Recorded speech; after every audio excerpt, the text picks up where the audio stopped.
Olá, seja bem-vindo, seja bem-vinda. Começa agora mais uma edição do programa OAB Nacional. Fique com a gente, já estamos no ar.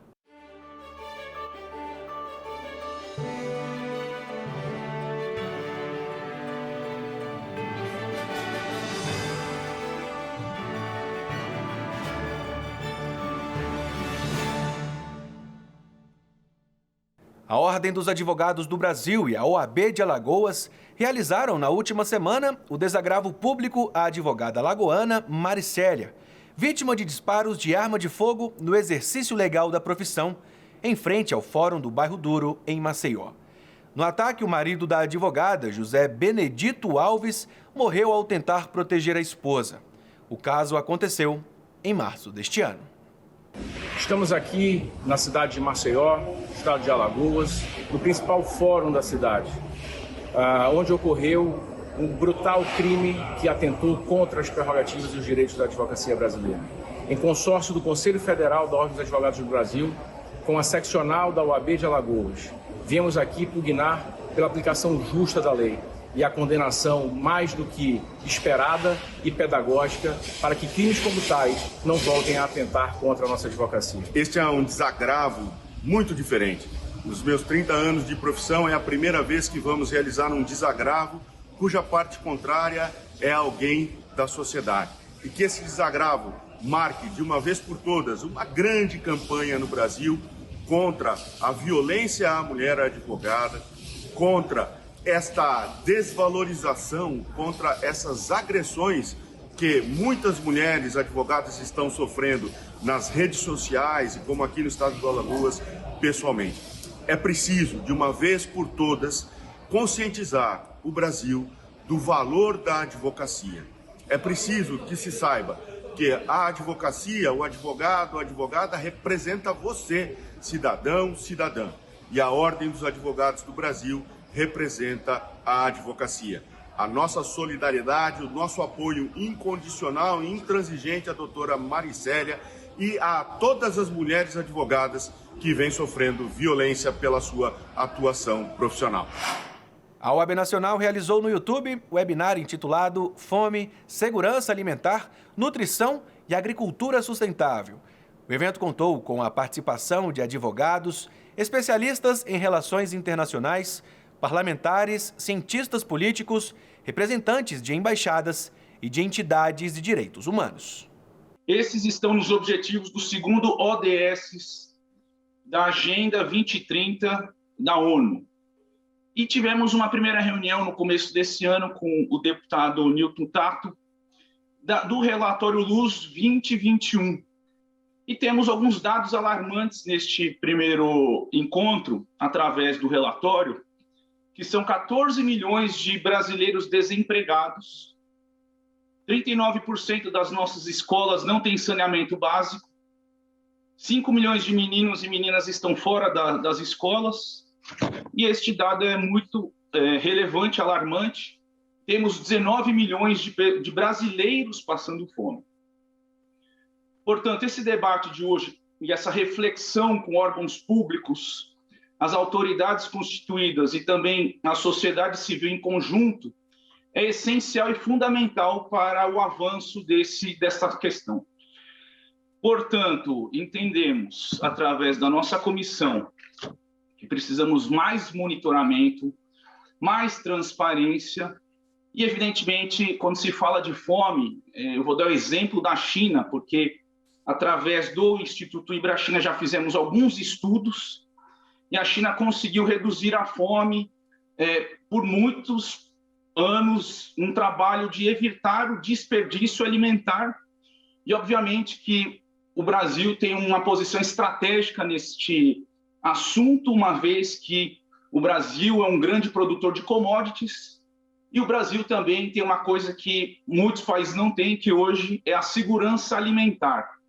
Portanto, eu quero destacar o protagonismo do Brasil nesse aspecto, dizer que precisamos mais de tecnologia e inovação para agregar o produto dos commodities, ou seja, mais valor agregado nesses produtos brasileiros, e eu tenho certeza que com a tecnologia e inovação iremos avançar muito nesses ODSs.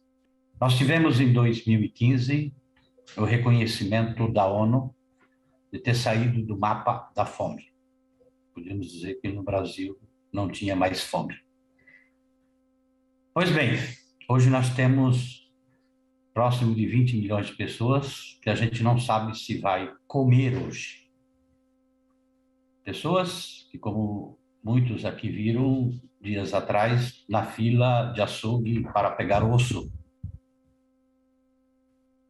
E que só não morrem de fome porque o Brasil acaba criando uma rede de solidariedade muito grande, de apoio. E a gente tem isso. Em especial, eu digo solidariedade entre os mais pobres, que contribuem mais com o pouco que tem para ajudar o outro. Estou falando que é essa a história do país. Se a gente não enfrentar e não entender dessa desigualdade, nós não vamos enfrentar nunca. Todos no Brasil, sem exceção, combatem a pobreza. Mas há um conceito, há uma diferença muito grande. Combater a desigualdade e combater a pobreza. Eu trago isso para a reflexão. Quando a gente fala em combater a desigualdade, é mais difícil esse debate no Brasil. E a concentração de terra é o espelho histórico e que permanece. Não é possível também a gente enfrentar o desafio da fome e da sustentabilidade, dos desafios que as mudanças climáticas estão colocando para a gente, se a gente também não repensar todo o modelo da agricultura.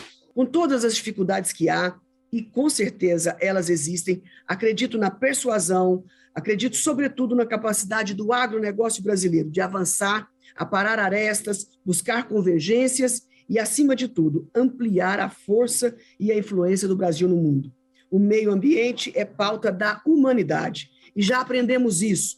Para nós, o meio ambiente é questão de Estado, é vital para todos nós, não só por conta da questão da biodiversidade, não só por conta do aquecimento global, mas principalmente porque o desmatamento implica negativamente para o Brasil na evitação das chuvas. Pode alterar o ciclo de chuvas no centro-sul do país, como no norte do Uruguai, norte da Argentina, norte do Paraguai, e no centro-sul brasileiro, as chuvas podem ser alteradas pela ausência da Amazônia. Então, não é apenas uma questão de valorizar a biodiversidade no que diz respeito à fauna e à flora, é a sobrevivência da economia brasileira e da sua sustentabilidade alimentar. Ainda falando em evento virtual, o Conselho Federal da UAB também promoveu debate voltado às perspectivas e desafios para a geração de energia eólica offshore no Brasil. O webinar aconteceu no YouTube e foi aberto ao público.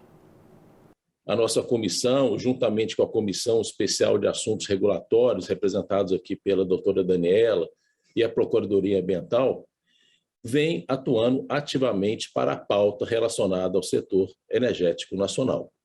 E como temos feito isso? Basicamente, em duas frentes. É um acompanhamento sistemático das medidas legais, e também a formação dos atos provenientes, sejam eles das agências reguladoras, sejam eles do Ministério de Minas e Energia. Fazemos isso como? Apresentando contribuições, participando ativamente das discussões e, principalmente aqui no que diz respeito ao nosso tema, o acompanhamento do PL 576, de autoria do senador Jean Paul, que certamente pode pavimentar o marco legal, trazer um arcabouço regulatório adequado para essa nova tecnologia. Bom, e a segunda frente é o que estamos fazendo aqui hoje, que é a disseminação do conhecimento do direito de energia. Esse webinar ele é promovido pelo Conselho Federal da OAB, que tem essa missão institucional também, além de representar a categoria dos advogados, de fiscalizar e orientar o exercício da advocacia. A OAB também tem esse papel de fomentar o debate de grandes temas nacionais. Então, eu entendo particularmente que a importância desse webinar está em pensarmos em como destravar, digamos assim, desculpe o termo formal, mas em destravar as eólicas offshore. E quem sabe, né, transformá-la numa fonte base da nossa matriz energética, como o doutor Gustavo muito bem ressaltou, esse protagonismo das eólicas no momento. Então, as eólicas offshore poderiam seguir esse mesmo rumo, digamos assim, e contribuir, então, no momento em que estamos todos preocupados com uma transição energética para uma economia de baixo carbono. Inclusive, no momento em que esse modelo das grandes hidrelétricas, né, parece, então, mostrar sinais de esgotamento. A OAB Nacional participou da cerimônia de inauguração da nova sede da subseção da Ordem em Cacoal, município de Rondônia. Confira. Além da honra de vir a este estado tão especial, tenho a grande satisfação de participar do evento de destacada importância para a advocacia rondoniense e, sobretudo, para os advogados e advogadas cacoalenses. Inauguramos hoje as novas instalações da subseção de Cacoal do Conselho Seccional da OAB Rondônia. Em um momento tão difícil pelo qual atravessamos, trata-se de uma ocasião que certamente merece o nosso sorriso e nossa comemoração. Cada vez mais, torna-se patente a importância do investimento na interiorização da Ordem dos Advogados do Brasil e assegurar em todos os cantos deste país, em toda a região, que o advogado e a advogada possam ter o seu espaço institucional devidamente estruturado, protegido, como temos aqui hoje.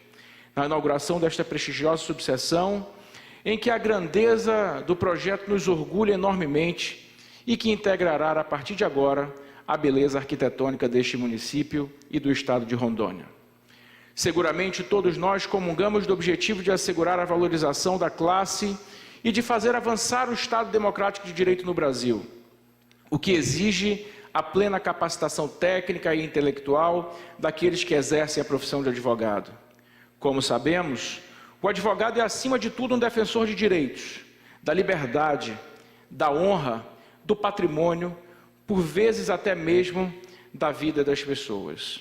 A advocacia contará agora com uma estrutura que permitirá que aqueles que estão iniciando, que assim desejarem e os que assim desejarem, exerçam com dignidade a advocacia na subseção. Teremos a oportunidade de trazermos o Tribunal de Ética e Disciplina para o interior do estado de Rondônia. Ampliaremos a qualidade dos eventos, traremos grandes nomes do mundo jurídico para palestras, congressos, gerando não apenas um aperfeiçoamento técnico da comunidade jurídica, mas também contribuindo com o fomento da economia local. A Caixa de Assistência será ainda mais efetiva com a estrutura apropriada. Tenho certeza que essa estrutura será palco de relevantes discussões, possibilitará o aperfeiçoamento das instituições, da comunidade jurídica e da sociedade cocoalense. Além da arquitetura arrojada e moderna, a subseção conta também com salas para atendimentos e reuniões, plenário, auditório e equipamentos necessários para a realização de palestras, seminários e outros eventos. Mais detalhes sobre a inauguração da nova sede da subseção de Cacoal, em Rondônia, você confere lá no nosso site, em oab.org.br. Agora nós vamos para um breve intervalo e voltamos em instantes com mais OAB Nacional. É muito rápido, não saia daí.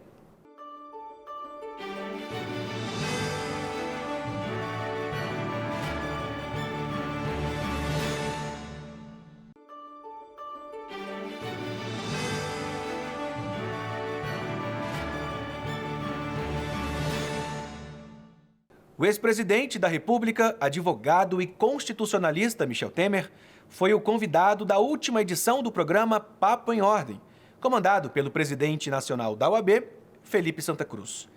Na ocasião, eles trataram sobre a atuação dos três poderes durante a pandemia, o papel das Forças Armadas, reforma política e democracia.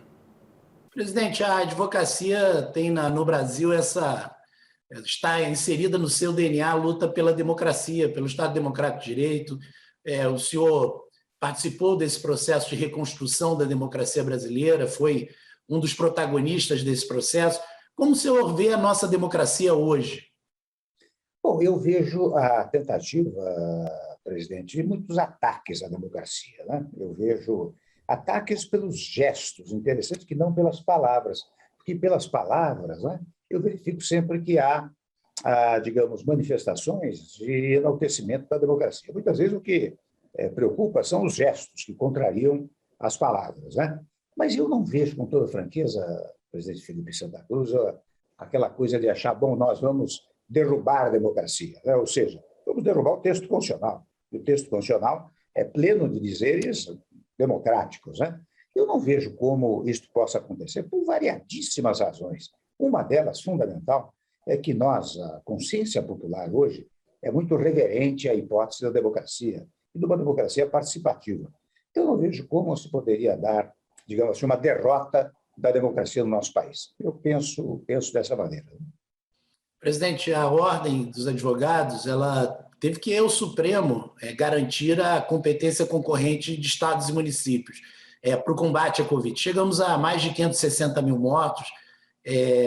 E, na sua opinião, houve uma certa descoordenação entre os entes federativos?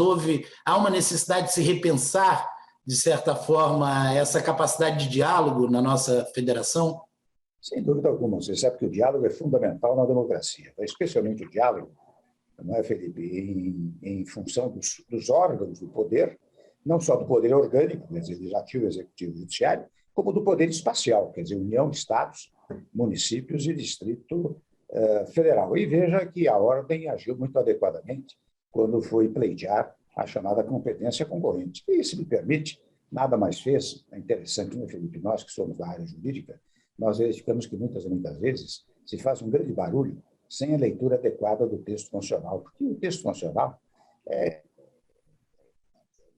claro ao dizer que a União, nessa matéria de saúde, particularmente no tópico da saúde, tem a chamada competência geral, dita normas gerais, os estados, em face das suas realidades locais, têm a dita normas especiais, daí a competência concorrente, né?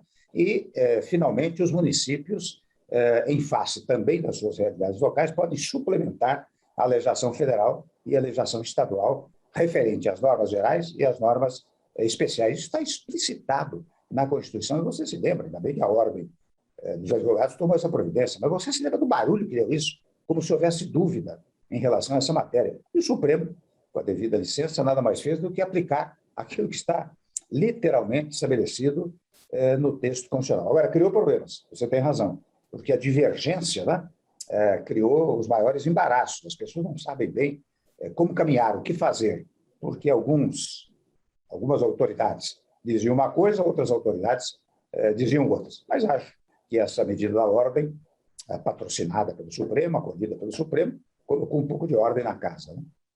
Outro assunto tratado durante o programa destacou a importância do pagamento de precatórios pelo governo federal.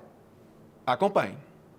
Presidente, nesse debate, estamos aqui no mês do advogado, isso toca muito aos colegas, porque esse instituto, que é o Instituto dos Precatórios, né, nada mais diz do que a reparação da violação de direitos, por exemplo, de uma aposentada aqui do interior do Estado, de um servidor público, de alguém que, né, teve algum tipo de dano e que busca a reparação desse dano em face da fazenda pública. Esse instituto é visto no Brasil de uma forma um tanto quanto pejorativa, né, desprestigiada, e toda vez que há uma crise ou há um problema fiscal, há um desequilíbrio, essa semana o próprio ministro Paulo Guedes declarou, né, eu devo, não nego, pago quando puder. O que, na verdade, aí também é um risco à própria imagem do país no exterior, a segurança jurídica, a credibilidade do país como pagador de suas dívidas. Como o senhor vê em relação ao precatório? O senhor apoia, por exemplo, a ideia de tirar o precatório? Alguns deputados estão defendendo retirar o precatório do teto de gastos. O senhor tem alguma análise desse problema hoje e essa violação aos precatórios, essa vontade de não pagar? Em primeiro lugar, né, muitas vezes essa história do precatório, olha que eu tenho uma longa trajetória advocatícia, né? Muitas vezes parece que é em favor do advogado, né? Você vai pagar o precatório em função do advogado. E não é. Você acabou de dizer, é em função daquele que teve, digamos assim, não violado, mas agredido um direito seu. Então, você tem uma recomposição de natureza financeira. É a favor do brasileiro, né, que teve vilipendiado, recusado uma propriedade ou um direito qualquer. Esta é a função do pagamento dos precatórios. Isso não é a primeira vez que acontece, né, Felipe? E a cada vez que acontece, você vai retardando a recomposição de um dano que a Constituição garante. A Constituição garante a propriedade, né? Garante, claro, submetida aos fatores sociais, mas garante a propriedade. E toda vez que isso ocorre, você está violando o direito à propriedade. Você perdeu a propriedade ou perdeu um direito, a propriedade de um direito, e não consegue ver essa recomposição. Eu acho, portanto, que não é útil, digamos assim, essa ideia de retirar os precatórios, né? Parcelar os precatórios novamente, né? Em primeiro ponto. E segundo ponto, essa história de tirar os precatórios do teto, né? É claro, resolve, em primeiro lugar, penso eu, o problema do pagamento dos precatórios. Eu não sei, com toda franqueza, aí eu não tenho segurança no que vou dizer, eu não sei se isto não vai gerar ideia, bom, estão furando o teto lateralmente, né? Eu não sei se isto mantém a mesma indenidade do teto para os gastos. O ideal dos ideais seria apenas cumprir a lei, cumprir o que a Constituição determina e pagando os precatórios, sem levantar esse tema, porque o levantar esse tema, naturalmente, parece, né? É para aumentar o valor do Bolsa Família, né?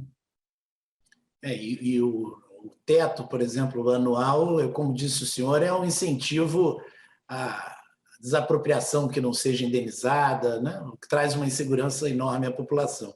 A transmissão deste bate-papo você confere no YouTube da OAB Nacional e também na programação da TV Justiça. Não perca! A OAB Nacional promoveu o evento Brasil-Índia, atuais aspectos jurídicos e de negócios de uma relação comercial em expansão. Os debates foram transmitidos pelo canal da OAB no YouTube e tiveram apoio da Ordem dos Advogados da Índia, do Consulado Geral Indiano em São Paulo e da Câmara de Comércio Índia-Brasil. Confira. Um evento muito significativo, um evento muito importante em função do momento atual que nós vivemos. Nesse momento de retomada das atividades comerciais, também para a advocacia, né, com muitos meses do Poder Judiciário parado no ano passado e agora as atividades dos advogados também tendo uma retomada mais significativa e, sobretudo, com um parceiro comercial e de negócios muito importante para o Brasil, que são os nossos irmãos da Índia, um país que tem uma relação muito forte com o Brasil, um país que se assemelha muito com o Brasil, com um povo muito caloroso, um povo muito amigo e com várias sinergias entre as duas nações.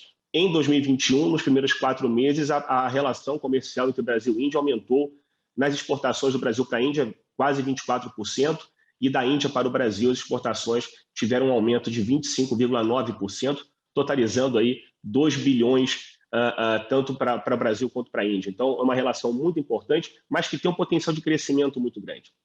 E aí que entra a função desse nosso evento, que é avaliar como a advocacia brasileira pode fazer parte dessa relação, como a advocacia brasileira pode ser melhor inserida nessa relação comercial, quais as oportunidades que surgem para a advocacia. Nosso setor comercial, ele foi moldado pelo nosso setor privado e precisamos ter uma parceria mais forte com o Brasil.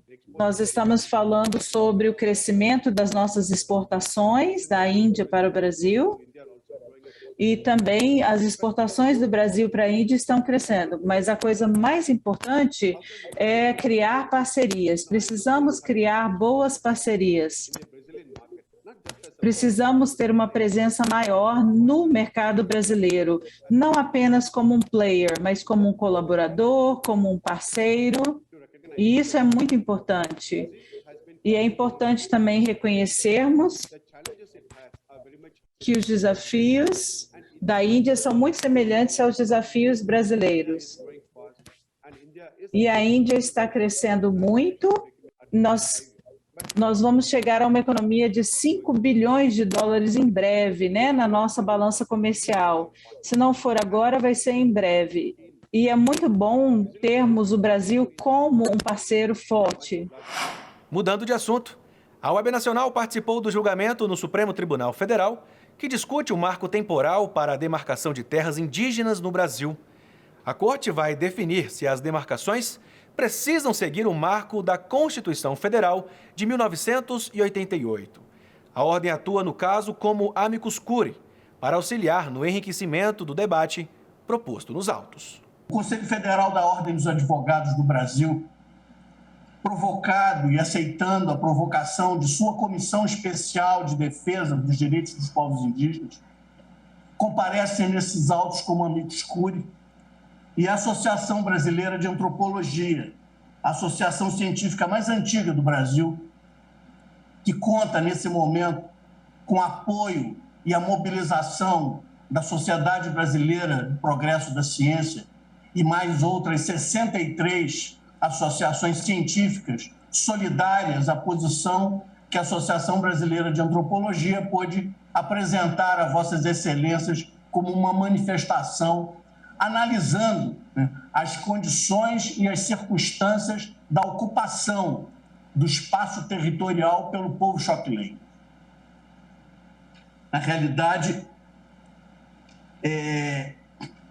tanto a OAB como a ABA se manifestam concordando e apoiando as conclusões de Sua Excelência, o eminente relator, pelo provimento desse recurso extraordinário para anular a decisão do Tribunal Regional Federal da 4ª Região. Realmente é essa a solução que Sua Excelência encontra em seu voto, expressa de forma precisa e processualmente objetiva as condições para o conhecimento desse recurso e o provimento. Não há revolvimento de matéria de fato, não há apreciação de prova, há uma valoração correta dos elementos postos na moldura fática do acórdão recorrido, demonstrando que houve uma violação efetiva a garantias constitucionais e a necessidade da produção de prova, que foi negada na primeira instância. Queria lembrar, e como marcante foi, principalmente para este advogado, quando do julgamento da R 2686, em que a comunidade indígena Guirararocá queria mostrar a este tribunal que existia enquanto comunidade, já que o processo dizia que não havia resquício da sua presença em 1988. Lembro-me que neste dia, no plenário, vários integrantes da comunidade ali assistiam, ansiosos, que se reconhecesse o destino de suas vidas, da sua própria história. Aproximei-me de uma pequena curumim e tentei conversar com ela. Ela não entendia a minha língua. Ela não sabia do que eu falava. Ela não compreendia a minha língua europeia. Precisou da intervenção do cacique Tito, que ali, naquele mesmo dia completava 100 anos, para fazer a tradução e explicar que eu era o advogado da sua comunidade. Ali é o exemplo típico do marco temporal. Quando o processo dizia que eles não existiam, embora tivesse sua vida esbulhada, embora ali estivesse sempre vivendo com a sua ancestralidade, como dizia o cacique Tito. Dizia-se que eles não existiam. Aí, abalado com essa informação, Excelência, fui buscar o socorro da água tão típica do nordestino. E ali deparei, para ficar mais preocupado ainda, mais abalado ainda, com um longo mural que está na entrada do Supremo Tribunal Federal. Um longo mural em que lá está exposto, na obra do artista filipino, que em 1971 dizia naquela obra, bandeiras de ontem e de hoje. O artista Uragami já mostrava sua preocupação, talvez antecipando o que está em debate neste julgamento. Este programa especial da Ordem dos Advogados do Brasil fica por aqui. Se quiser conferir tudo que a OAB vem fazendo, não deixe de seguir a gente nas redes sociais. Nos vemos na próxima semana. Até lá!